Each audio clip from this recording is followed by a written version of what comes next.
आज हम जो डिस्कशन कर रहे हैं, उसमें जानने को मिलेगा कि ये युग परिवर्तन के समय में जो हमारी डिवाइनिटी है, जो हमारी स्पिरिचुअलिटी है, उसको हम कैसे कैसे बचा सकते हैं। तो उसके बारे में हमें प्रवीण जी गाइड करेंगे। तो कुछ क्वेश्चंस है जो बहुत सारे लोगों को उसमें कंफ्यूजन रहता है, तो वो मेरी तरफ से आज आप सबके लिए मैं रखूंगा।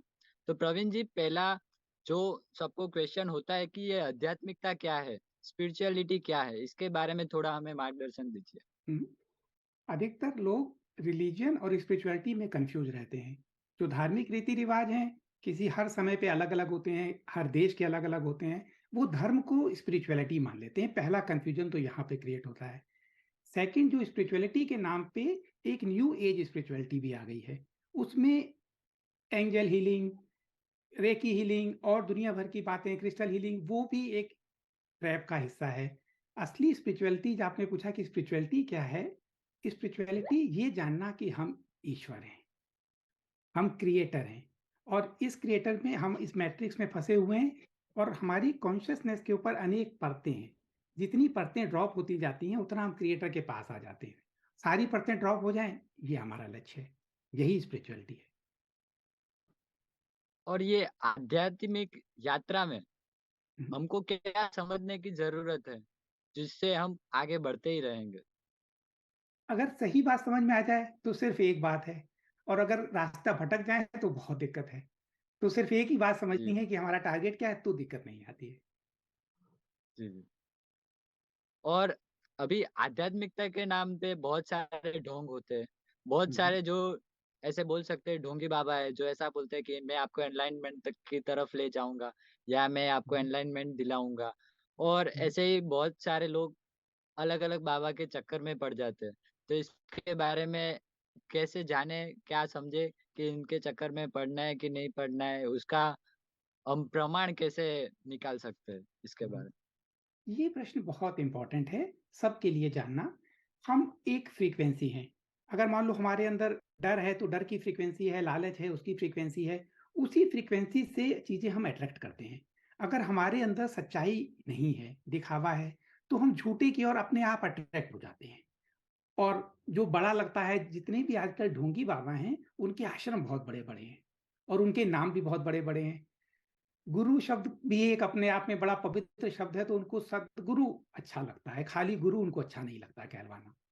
एक श्री काफी नहीं लगता, डबल श्री, है ना। और उनके इवेंट अगर हम देखें तो वो इवेंट, अब मान लो एक बहुत पवित्र शिवरात्रि है, उसमें एक जो ग्रहों की स्थिति इस तरह होती है कि उस समय अगर कोई पूरी रात साधना करता है तो उसको अच्छा असर मिल सकता है। शिवरात्रि पे इतना बड़ा इवेंट करना, दुनिया भर के म्यूजिक के इंस्ट्रूमेंट बनाना, और इस तरह ये ढोंगी बाबा की ओर लोग आकर्षित होते हैं। और फिर उनको गर्व होता है कि हमारे बाबा इतने प्रसिद्ध हैं। अगर कोई सिंपल आदमी हो, रामकृष्ण परमहंस हैं, साधारण सा उनका आश्रम होता में। है, तो उन्हें अच्छा नहीं लगता। लोगों की मेंटेलिटी, क्योंकि उनकी अपनी जो फ्रीक्वेंसी है वो दिखावे की है। तो अपने सत्य को जाने। और इसमें एक दूसरा हिस्सा बहुत इंपॉर्टेंट है, जो आजकल दुनिया भर में चल रहा है, आप भी जानते हो कि किस तरह आर्टिफिशियल इंटेलिजेंस का एजेंडा इंप्लीमेंट कर रही हैं। वर्ल्ड की इकोनॉमिक जो पावर हैं, वो, उन्होंने जब देखा कि लोग सीधे होते हैं और आध्यात्मिकता की ओर जाते हैं, तो उन्होंने ढोंगी बाबा खड़े कर दिए हैं। वो नकली हैं जी लेकिन उन्होंने खड़े किए हुए हैं, और वो इसका एजेंडा इंप्लीमेंट करते हैं। पिछले समय में जो सदगुरु हैं वो सबसे ज्यादा वैक्सीन को प्रमोट करते रहे, वर्ल्ड इकोनॉमिक जी फोरम में जाते हैं और वर्ल्ड हेल्थ ऑर्गेनाइजेशन से मीटिंग करते हैं। तो इस तरह वो प्रभाव डालते हैं, इलेक्शन पे प्रभाव डालते हैं। जी। तो इसलिए बचना बहुत जरूरी है। पहचाने कैसे? और अगर झूठे क्लेम करते हैं तो पहचाने। अगर वो जी ये क्लेम करते हैं कि हम आपको एनलाइटन करा देंगे, बहुत सारे लोग बहुत बड़ी बड़ी फीस लेते हैं। सदगुरु के साथ अगर कोई यात्रा करता है कैलाश मानसरोवर की, पर्सनली उनके ग्रुप में, तो बहुत बड़ी फीस है। तो अच्छा। ऐसा अट्रैक्ट करते हैं। और उनके व्यवहार में अंतर दिखाई देता है, कथनी और करनी में। खुद हेलीकॉप्टर पे चलते हैं, एनवायरनमेंट की बातें करते हैं। हम्म। तो अगर हम जरा भी अवेयर होंगे तो हम जान जाएंगे, आंखें खोलनी पड़ेगी। जी जी। तो ऐसा समझ सकते हैं कि भौतिकवाद को प्रमोट करते हैं और दूसरी बार ऐसा बोलते हैं कि हम आपको कराएंगे। यस, मतलब ऐसा एक्सपीरियंस एनलाइनमेंट लेते हैं। उन पे डिपेंड है। यस, वो जी, डिपेंडेंट बनाते हैं, हमारे बहुत बढ़िया अलावा आपने कोई शब्द नहीं बोला। कराएगा, ऐसा ऐसा एक ईगो होता है। यस, असली आध्यात्मिकता है अपनी लेयर को उतारना, अपना इनर वर्क करना। और वो ये ऐसा जी एक भ्रम डालते हैं कि अगर आप हमारे साथ चलोगे तो हम करा देंगे, हमें रास्ता पता है। जी तो इस भ्रम में लोग जी भटक जाते हैं, फिर जर्नी बहुत लंबी हो जाती है, क्योंकि जो गलत सीखा जी पहले उसको उतारना पड़ता है। और ये जो एंशिएंट टीचिंग है, सेक्रेड टीचिंग है, उसमें से मैनिपुलेट करते हैं। असली 70-80% सच बोलते हैं, 20-30% उसमें मिलावट करते हैं, एजेंडा को इम्प्लीमेंट करते रहते हैं। जी, सही। दूसरा, ये सभी लोगों को मालूम है कि ये पूरा एक वर्ल्ड एक माया है, जिसे हम मैट्रिक्स के नाम से भी जानते हैं। तो इसको आसान भाषा में लोगों को समझाना है कि मैट्रिक्स क्या है और इसको क्यों समझना पड़ेगा हमें। हुँ, हुँ। तो ऐसे कैसे अगर हम ये समझा सकते हैं? इसको समझाना इतना थोड़ा-सा बहुत वैसे तो आसान है, लेकिन कठिन हो जाता है, क्योंकि ये सच लगता है। जब एकदम सच लगता है तो हम उसको सच मान लेते हैं, और हमें हमेशा से बताया गया कि ये माया है। तो उसको अगर समझने को तो स्टेप बाय स्टेप समझे, तो मान लो हम एक सपना देख रहे हैं। उस सपने में हमें लगता है सब कुछ सही है। अगर कभी-कभी डरावने सपने आते हैं, जानवर दिखता है या तो वो एकदम सही लगता है, हम डर जाते हैं। लेकिन जब जागते हैं तो पता लगता है कि ये सपना था। एग्ज़ैक्टली सेम माया है, जो सपना देख रहा है वो जान नहीं पाता। इसलिए उसको सच लगता है, और सच लगता है तो वो भ्रमित रहता है। लेकिन मैट्रिक्स क्या है? इनफैक्ट मैट्रिक्स एक कंट्रोल सिस्टम है। ह्यूमन की जो डिविनिटी है, जो उसका पोटेंशियल है, वो कंट्रोल्ड कर दिया गया है एक सेट ऑफ रूल्स में। जैसे कि आदमी छोटी-सी उम्र तक जिएगा और मर जाएगा। ये एक रूल है इस हम्म, मैट्रिक्स का। अगर वो ग्रेविटेशन है, अगर वो ऊपर से नीचे जाएगा तो वो नीचे गिरेगा। ये इस मैट्रिक्स का रूल है। अगर आप यंग लोग हैं, अगर आप इसको ऐसे भी समझ सकते हैं कि मान लो कंप्यूटर गेम है। कंप्यूटर गेम एक बनाई गई, उस गेम के रूल्स हैं। वो असली नहीं है, लेकिन असली लगते हैं। और ये मैट्रिक्स बहुत बुरी तरह मैनिपुलेट है। और अब इसका जैसे एक और हमारी कॉन्शियसनेस रियलिटी क्रिएट करती है। उसको वो परसीव करती है। अब इस समय पूरी दुनिया में 2 ग्रुप बटे हुए हैं, डिस्कशन खूब होता है। एक कहते हैं अर्थ फ्लैट है, दूसरे कहते हैं कि जी अर्थ गोल है, हम तो सदियों से गोल देखते आए हैं, सब कुछ गोल है, ब्रह्मांड में फ्लैट कैसे हो सकती है? दोनों डिस्कशन करते हैं, और दोनों के पास हज़ारों तर्क हैं। यही इस मैट्रिक्स का एक इसमें पेच है कि जो कुछ आप दिखना चाहते हो वैसा ही दिखता है, वैसे ही उसके तर्क लगते हैं, इसलिए इसको समझना बहुत कठिन हो जाता है मैट्रिक्स में। और मैट्रिक्स के बारे में बहुत अच्छी बात आपको बताऊँ, यहाँ जर्मनी के पास रोमानिया एक देश है, वहाँ पे एक लड़का पैदा हुआ, वो किसी और ग्रह से आया था। तो उसने कहा कि हमारे ग्रह में आप लोग रोटी ऐसे बनाते हो, हमारे ग्रह में तो हम पेड़ से कहते हैं रोटी दे दो, रोटी मिल जाती है। आम कहते हैं आम, जी तरबूज कहते एक ही। वहाँ की मैट्रिक्स का ये रूल है, समझे? तो हमें अगर हम जी ऐसा सुनेंगे तो हम सोचेंगे वो पागल है, उसके माँ-बाप भी उस बच्चे को पागल खाने पे डाला है, क्योंकि वो समझ नहीं पाए। लेकिन वास्तविकता यही है कि ये एक सपना है, और इस सपने में हम अपनी रियलिटी खुद क्रिएट करते हैं। अगर ये मैनिपुलेशन हट जाए, तो ये सपने को में हम बहुत सुंदर रियलिटी क्रिएट कर सकते हैं। जी। और ये मैट्रिक्स जो चल रहा है, उसका साक्षात्कार करने के लिए हम क्या कर सकते हैं, उससे बाहर निकलने के लिए? ये जो मैट्रिक्स की जो मानसिकता हमारी बन गई है। हुँ। ये सबसे पहले तो जानना कि हम मैट्रिक्स में हैं। इसमें सबसे ज़्यादा लोग टाइम वेस्ट करते हैं, क्योंकि मानते नहीं हैं कि मैट्रिक्स है। उस अगर एक बार जान गए कि हाँ मैट्रिक्स है, तो बहुत आसान है। इस मैट्रिक्स में जो लोग भी फँसे हुए हैं, उन सबको ये समय ऐसा है, इसकी क्वालिटी ऐसी है कि आसानी से मैट्रिक्स टूट सकती है। जब मैट्रिक्स बहुत सख्त थी, तो हम लोग देख नहीं पाते थे। अब बहुत सारे लोग जागरूक हो रहे हैं, जब जागरूक होके वो देखते हैं मैट्रिक्स में, तो मैट्रिक्स में वो जगह छोटे-छोटे छेद हो जाते हैं। वहाँ से प्रकाश आ रहा है। ये प्रकाश हमें मैट्रिक्स को क्लैरिटी से देखने में बहुत हेल्प कर रहा है। और जानना यही है कि अपनी कॉन्शसनेस को उठाएँ और देखें, सच को देखने की कोशिश करें, क्या सच है, क्या झूठ है? तो हमें बहुत आसानी से हम उससे फ्री हो सकते हैं। जी ये इतना कठिन नहीं है, अगर समझ जाएँ तो। अंडरस्टैंडिंग नहीं है तो बहुत कठिन है। जी और एक बात और कहना चाहता हूँ, इस समय पे हम एक ऐसे मोड़ पे खड़ी है पूरी कॉन्शियसनेस। 2 रास्ते हैं। एक रास्ता मैट्रिक्स को तोड़ने की तरफ जा रहा है, दूसरा रास्ता मैट्रिक्स को एक लेवल और नीचे की ओर जा रहा है। अगर ह्यूमैनिटी का वो हिस्सा जो मैट्रिक्स को नहीं तोड़ पाया, वो आर्टिफिशियल इंटेलिजेंस में गुलाम होने की उसकी बहुत बड़ी एक रिस्क है। अगर वो रिस्क हो गया तो जी उसके लिए उसको तोड़ना नेक्स्ट लेवल पे और बहुत कठिन हो जाएगा। जी। और इसी समय को हम युग परिवर्तन, ये जो फेज चल रहा है उसको हम युग परिवर्तन का नाम से जानते हैं। पर बहुत सारे लोगों को ये कंफ्यूजन रहता है कि युग परिवर्तन, क्योंकि बहुत सारा हमारी लाइफ बहुत छोटी है और युग परिवर्तन का समय बहुत बड़ा है, तो हम हम्म, उसको विजुअलाइज नहीं कर पाते, या अपनी आंखों से या समझ से उसको समझ नहीं पा रहे। हम्म, तो उसको कैसे हम अपने माइंड में डालें कि ये युग परिवर्तन हो रहा है, उसका प्रूफ क्या है? हम्म।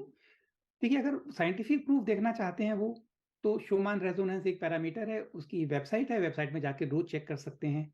और इसका आई डोंट नो 30 40 50 ईयर्स का जो रिकॉर्ड है वो 7.83 हर्ट्ज पे रहती थी। अब इस समय जो है वो ऑलवेज स्पाइक करती रहती है। सोलर फ्लेयर्स हैं, इसका भी रिकॉर्ड है। ये सोलर फ्लेयर आती रहती हैं, इसको नापते हैं। और इस साल आई थिंक 13 मार्च को सोलर फ्लेयर की वो क्वांटिटी आई थी जो अब तक की रिकॉर्डेड हिस्ट्री में नहीं है। इतनी बड़ी क्वांटिटी में सोलर फ्लेयर आई थी। अब न्यूज में हम देखते हैं एक्स क्लास की फ्लेयर आ रही है, एम क्लास की फ्लेयर आ रही है। ये साइन है। लोग बातें कर रहे हैं कि पोल शिफ्ट हो रहे हैं। तो लोगों को, एयरलाइंस को अब नेविगेट करने में थोड़ी दिक्कत आनी शुरू हो गई है। मैग्नेटिक जो फील्ड है वो डाउन हो रही है। ये साइंटिफिक जी साइन है। और अगर साइंटिफिक साइन हटा दें तो जो चेंजेस अर्थ पे आ रहे हैं, पिछले 3 सालों में एक महामारी का नाम दिया गया हम्म, पूरी दुनिया पे। तो जो इवेंट हैं वो ग्लोबल हो रहे हैं। One world order, new world order की बातें हो रही हैं, राइट। तो चेंजेस भी आ रहे हैं और ये बातें भी हमें दिखाई दे रही हैं। अगर हम साइंटिफिक ना माने तो दुनिया में परिवर्तन हो रहे हैं, ये परिवर्तन दिखाई दे रहे हैं। और युग परिवर्तन बहुत बड़ा समय जो है, धर्म का हमारा बहुत बड़ा हिस्सा मैनिपुलेटेड है। जैसे पहले भी बात हुई थी, धर्म गुरुओं ने मैनिपुलेट किया है क्योंकि वो अपनी इसको कंट्रोल करना चाहते थे। तो उसमें कह दिया कि जो कलयुग का समय है 4,32,000 साल है। जी मैनिपुलेशन है। जैसे 5,000 साल पहले, अगर 5100 साल पहले महाभारत का द्वापर युग था, उससे 2-2,500 साल पहले सतयुग था। तो 2-2,500, 5,000, अगर उससे दुगना भी होगा, 4,32,000 कह के हमारे माइंड में ये मैनिपुलेशन कर हम्म, दिया कि इतना लंबा समय है, अभी युग परिवर्तन का समय नहीं आया। जी और युग परिवर्तन कोई इतना बड़ी बात नहीं है। युग परिवर्तन क्या है? हम अब तक जैसा जीते आए उससे कंप्लीट डिफरेंट क्वालिटी जी। लाइफ की होने वाली है, कॉन्शियसनेस क्रिएट कर रही है। तो ये हो रहा है। तो अभी जैसे जान रहे हैं हम कि युग परिवर्तन हो रहा है, तो पहला स्टेप तो है कि हमें जानना है कि युग परिवर्तन हो रहा है।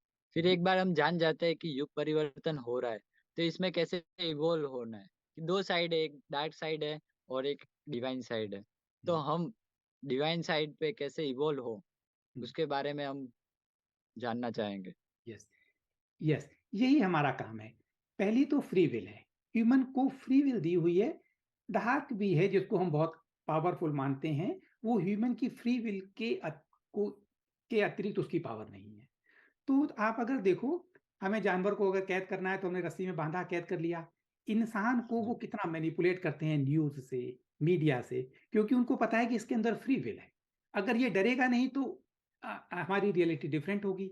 तो पहली चीज तो हमारी फ्री विल। फ्री विल, बिल्कुल क्लियरिटी हमें इन दो में से कौन सा रास्ता है। और ये ऐसा नहीं कि हाँ हमने चॉइस कर दी कि हम तो अपने आप को इवॉल्व करने के रास्ते पे हैं, और जब गवर्नमेंट कह रही है कि ये लगवाओ तो हम वहां पे ये लगवाने लग गए लाइन में। जी ये फ्री विल नहीं है।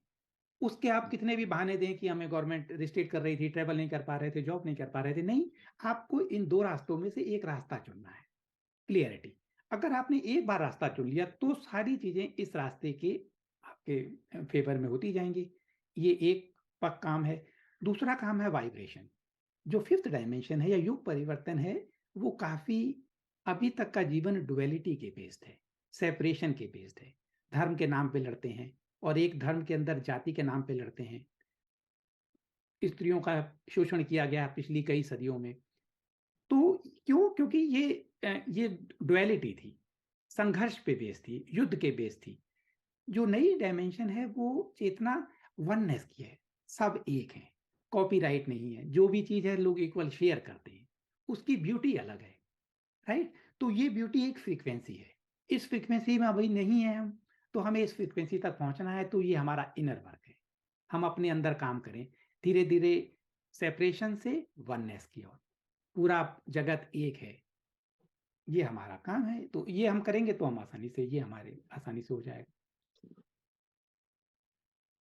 और ये डार्क फोर्स है, वो माइंड कंट्रोल कर रहा है, तो वो कैसे कर रहा है?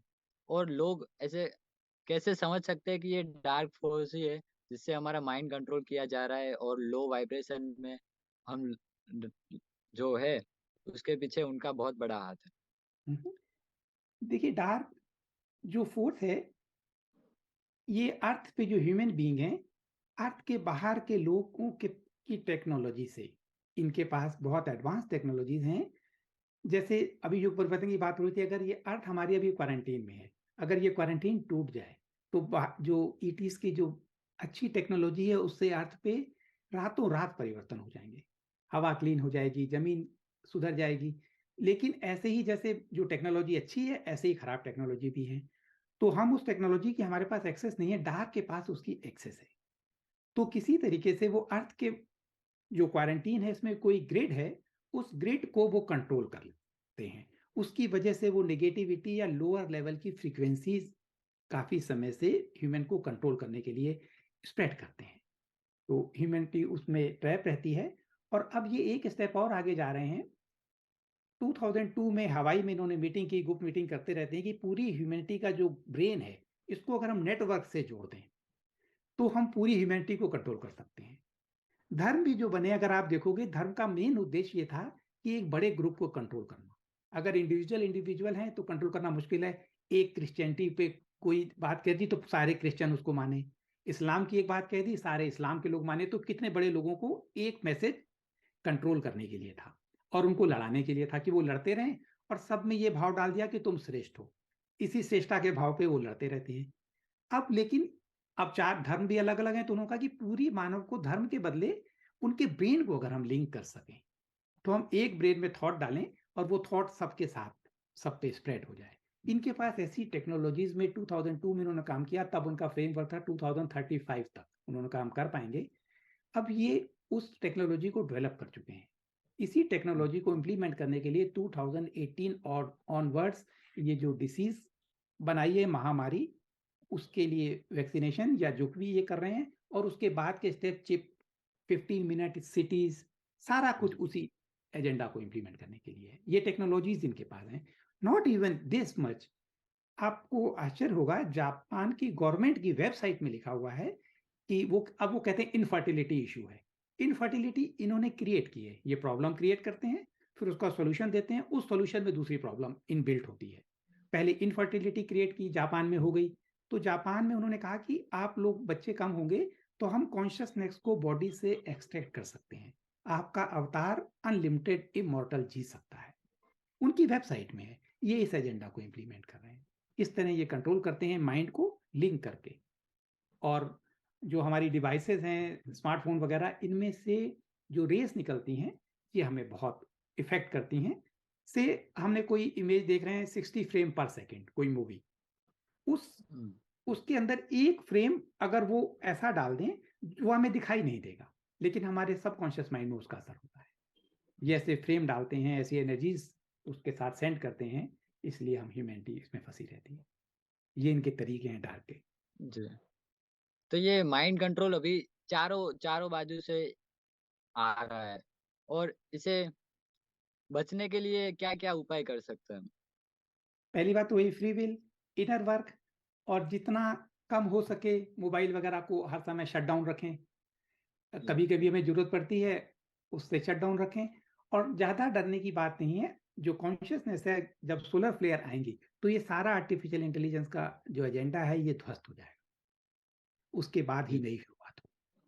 लेकिन जब हम जान जाते हैं पोर्नोग्राफी है, ये इनकी बनाई हुई है यूथ को ट्रैक करने के लिए। आने वाले समय में मेटावर्स की बातें करते हैं, राइट? अब मेटावर्स में वर्चुअल रियलिटी है, तो उसका आकर्षण बनाते हैं। जानना और समझना, कम से कम यूज करना, तो ठीक है। जी। और कॉन्शियसनेस में कैसे हम लगातार नई नई जागृति के लिए हम अपने ब्रेन में सीड्स डाल सकते हैं, माइंड या ब्रेन जो भी बोला, ये क्योंकि मतलब एक थोड़ी समझ आ गई, फिर वो स्टेज आ जाता है, फिर वापस से डाउन चले जाते हैं। तो हम्म, कांस्टेंट हम ग्रो होते जाए, उसके लिए क्या कर सकते हम्म। पहली बात तो इस समय जो जो शूमान रेजोनेंस है, ये इसकी वजह से अर्थ की फ्रीक्वेंसी बढ़ रही है, तो अब काम बहुत आसान है। पहले जो हम गिरते थे, अब पहले की तरह नहीं, अब हम थोड़ा थोड़ा स्टेबल हो रहे हैं। और ह्यूमन कॉन्शियसनेस की एक और बहुत बड़ी प्रॉपर्टीज है कि ये अपने आसपास इन्फ्लुएंस करती है।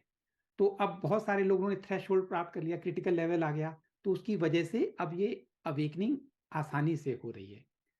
और आपका क्वेश्चन है कि हम क्या क्या कर सकते हैं, राइट, कॉन्शियसनेस के। यस, हम इस समय एक फोटोन बेल्ट से गुजर रहे हैं, जहां पे सोलर हमारा सिस्टम है।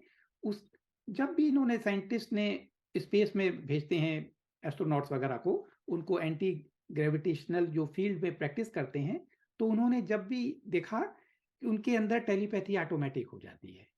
और उनकी जो थॉट्स मैनिफेस्टेशन है, क्योंकि वहां पे ग्रेविटेशनल फोर्स जब जीरो होती है, तो वो बढ़ जाती है थॉट की पावर। हम अपनी कॉन्शियसनेस में अगर ये बीज डालें कि जो कुछ हमारे लिए इस कॉन्शियसनेस को रेज करने के लिए अच्छा है, वो हमारे पास आए, तो वो इन्फॉर्मेशन अपने आप हैं? आएगी। जो इन्फॉर्मेशन मेरी बाधा इस जर्नी को स्टॉप करती है, स्लो करती है, वो फिल्टर हो जाए, वो फिल्टर हो जाएगी। अगर हम, क्योंकि हमारी कॉन्शियसनेस में ये बीज हमें डालना है, तो आसान, और भी आसानी से हो जाएगा। दूसरा, और बहुत कोई सारे ऐसी लोग हैं। प्रैक्टिस कर सकते हैं, मेडिटेशन की हम्म, प्रैक्टिस करेंगे, क्यों? क्योंकि हमारी जो प्रोग्रामिंग है वो सब कॉन्शियस माइंड पे है। हम्म, इंटेलेक्चुअल तो हमने आपसे बात की, समझ में आ गया, लेकिन जो पैटर्न है वो रिपीट होते रहते हैं, क्योंकि वो सब कॉन्शियस लेवल पे हैं। तो सब कॉन्शियस के लेवल में मेडिटेशन में गए, वहां पे उसको क्लीन किया, जो हमारे ट्रॉमा हैं, डिजायर्स हैं। और जो लोग ये NWO के बारे में जानते हैं थोड़ा बहुत, तो कहीं ना कहीं वो सामने वाले की मदद करते हो ऐसा लगता है। वो डर फैलाने का काम करते हैं कि इससे हम बच नहीं पाएंगे। इससे यस। तो उन लोग, वो लोग कैसे सामने वाले का पार्टी लेने की जगह हमारा सपोर्ट में आए। उनको मालूम तो होगा ये हमारे लिए खराब है, पर वो सपोर्ट सामने वाले को करेंगे कि वही जीतेंगे, हम तो कुछ इसमें नहीं कर सकते। तो वो कैसे हिम्मत फैलाने का काम कर सके, उसके बारे में आप क्या कहते हैं? यस, देखिए आपकी बात, इसमें दो तरह के लोग हैं जो एनडब्ल्यू की बातें करते हैं। उसमें एक एनडब्ल्यू का हिस्सा है, कॉन्शियसली हिस्सा है, वो कंट्रोल्ड अपोजिशन है। वो ऐसा कहता है कि एनडब्ल्यू की बातें बताता है, लेकिन डर फैलाता है और उनका एजेंडा इम्प्लीमेंट करता है। और एक दूसरा ग्रुप है अवेकनिंग, जो कहता है कि हम वीकेंड है, एनडब्ल्यू के अगेंस्ट में बोलते हैं, इसके बारे में थोड़ी बहुत बातें करते हैं। अल्टीमेटली वो भी, जैसे एलेना दनान है, बहुत फेमस है यूट्यूबर, उस वो अल्टीमेटली कहती है कि चिप है, वो डायरेक्ट सारे स्टेप को छोड़ के सीधे चिप पे बातें करती हैं। हम्म, ये सारे कंट्रोल्ड अपोजिशन का हिस्सा हैं। ये जानते थे कि रियलिटी हमारी कॉन्शियसनेस क्रिएट कर रही है, और हम उस बेल्ट में जाएंगे, जो हम सोचेंगे वो क्रिएट आसानी से होगा। तो ये डर फैलाने वाले लोग उन्हीं के हैं। उनको पहले अपने ऊपर काम करना पड़ेगा कि वो डर से बाहर निकलें। और जो एनर्जीज हैं, एनर्जी जहां पे फोकस है वही रियलिटी क्रिएट होगी। जैसे मान लो कोई कहे कि एनडब्ल्यू नहीं, एनडब्ल्यू नहीं, एनडब्ल्यू नहीं, तो भी उसका फोकस एनडब्ल्यू पे है। इससे बचना है हमें, अपने आप को बिल्कुल फोकस, नई जो रियलिटी क्रिएट हो रही है उसमें अपना फोकस रखेंगे तो बहुत अच्छा है। अभी जो 5D कॉन्शियसनेस में इसमें जाने के लिए मिनिमम क्या योग्यता रहनी चाहिए? उसका देखिए योग्यता, फाउंडेशन कैसे हम्म, बनाना है? हम्म, उसका फाउंडेशन फ्री विल।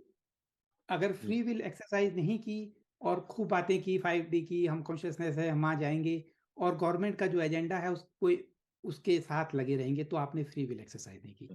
और एक फ्री विल, दूसरा अपनी एनर्जीज को मैच कर पाना, और हम्म, थर्ड जो है वननेस से सेपरेशन की, सेपरेशन से हम्म, वननेस के हो जाना। बस एक ही क्राइटेरिया है सेपरेशन से वननेस को समझना कि सब एक है, सर्विस टू अदर्स मतलब करना। आप, बहुत सारे लोग होते हैं जो एक्सक्यूज देते हैं कि ऐसा था इसलिए मैंने ऐसा किया, बाकी तो मैं आपके साइड ही हूँ।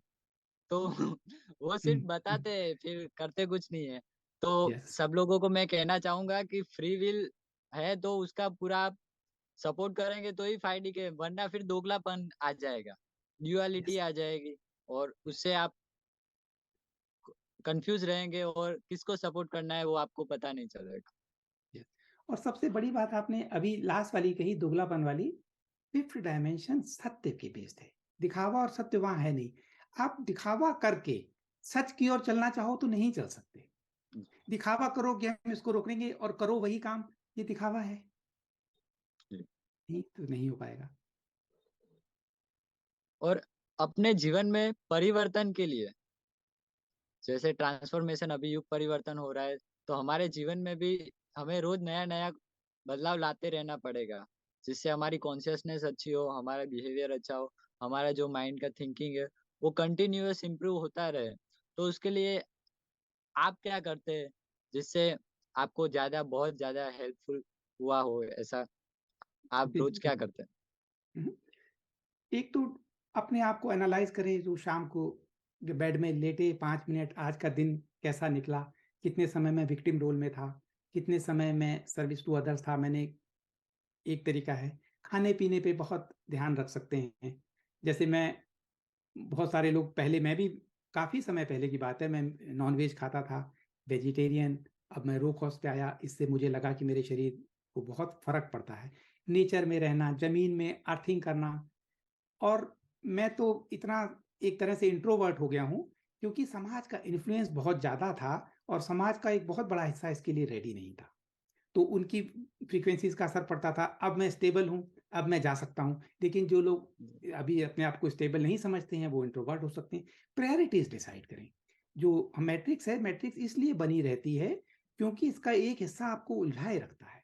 इसका इनबिल्ट नेचर, आप उलझे रहो। सोशल ऑब्लिगेशन, फैमिली के ऑब्लिगेशन, जॉब में ऐसा पैदा होने से लेकर मरने तक आप देखो कि समय ही नहीं है। ये मैट्रिक्स का नेचर है और ये नेचर से आप तब बाहर निकल सकते हैं जब आप अपनी प्रायोरिटीज़ डिसाइड करेंगे। ठीक है, दुनिया ऐसी है, मेरी प्रायोरिटीज़ है, मेरे पास नहीं समय है और आने वाला 2 साल मैं अपने ऊपर लगाना चाहता हूँ। सिर्फ़ 2 साल का समय अगर हम अपने ऊपर सीरियसली काम कर लेंगे, तो हम एक ऐसे अवसर का हमें मौका है, इसलिए प्रायोरिटी डिसाइड करना बहुत आसान हो जाएगा। प्रायोरिटीज़ बहुत इम्पोर्टेंट है, लोगों की प्रायोरिटीज़ नहीं होती। जी। तो अंत में मैं यही कहना चाहूंगा कि युग परिवर्तन है, इस समय में लोग आपको सिर्फ बता सकते हैं उनके एक्सपीरियंस से कि इस इससे फायदा हो सकता है। लास्ट में अपने आप को सशक्त करने के लिए आपको खुद आगे आना पड़ेगा। कोई आपकी मदद नहीं कर पाएगा जब तक आप अपना जीवन में बदलाव नहीं लाएंगे, परिवर्तन नहीं लाएंगे। और दोगलापन जब तक रखेंगे तब तक परिवर्तन नहीं आएगा। आपको एक्सेप्ट करना पड़ेगा। एक्सेप्ट करेंगे कि हम माइंड कंट्रोल हो रहे हैं डार्क फोर्स से, तो आप उसके अगले स्टेप में बाहर निकलने की कोशिश कर पाएंगे। और आने वाले और समय में आखिरी जिम्मेदारी। हाँ, ज़िम्मेदारी थोड़ी-सी बात अपनी थोड़ी-सी आँखें भी खोलनी पड़ेंगी। जैसे इन्होंने कहा कि ये महामारी है बहुत बड़ी, तो इसके लिए इमरजेंसी यूज़ के लिए परमिशन ली। एक इस तरह के सिस्टम की जो सिस्टम इससे पहले परमिशन नहीं थी।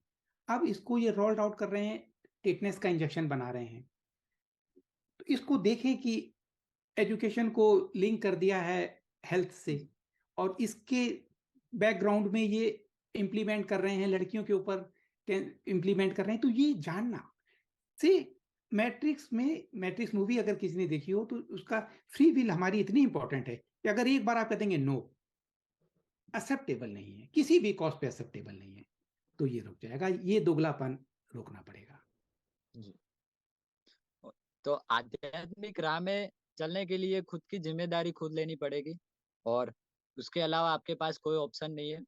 तो एनालाइज करिए आप कहाँ कहाँ डार्क फोर्सेस पे डिपेंडेंट है, और फिर उससे कैसे बाहर आ सकते हैं। तो धन्यवाद प्रवीण जी, आपने इतना सारा अच्छा अपना एक्सपीरियंस शेयर किया अनुभव से, और हम लोगों को गाइड किया। आप थैंक यू कुछ विशाल जी। बताना चाहते हैं तो अभी बता सकते हैं। मेरी साइड से इतने एक सवाल थे। मैं तो जब मैं यंग लोगों को देखता हूँ आपकी तरह के और उनका काम देखता हूँ तो पूरी तरह मुझे आशा क्लियर हो जाता है कि ये रुक नहीं सकता। ये जो क्रांति है, ये क्रांति होके रहेगी। जी। तो सब लोग हम सब मिल के कर रहे हैं और आसानी से होगा क्योंकि अर्थ की वाइब्रेशन रिसेंटली बहुत फिर से शिफ्ट हुई है। तो thank you very much. Thank you. धन्यवाद। Thank you. और आगे किसी को ऐसे अपने डाउट्स हो तो वो भी कमेंट्स में लिख सकते हैं, तो हम आगे नए सेशन में वो कवर करने का ट्राई करेंगे। जी। जी। थैंक धन्यवाद। यू।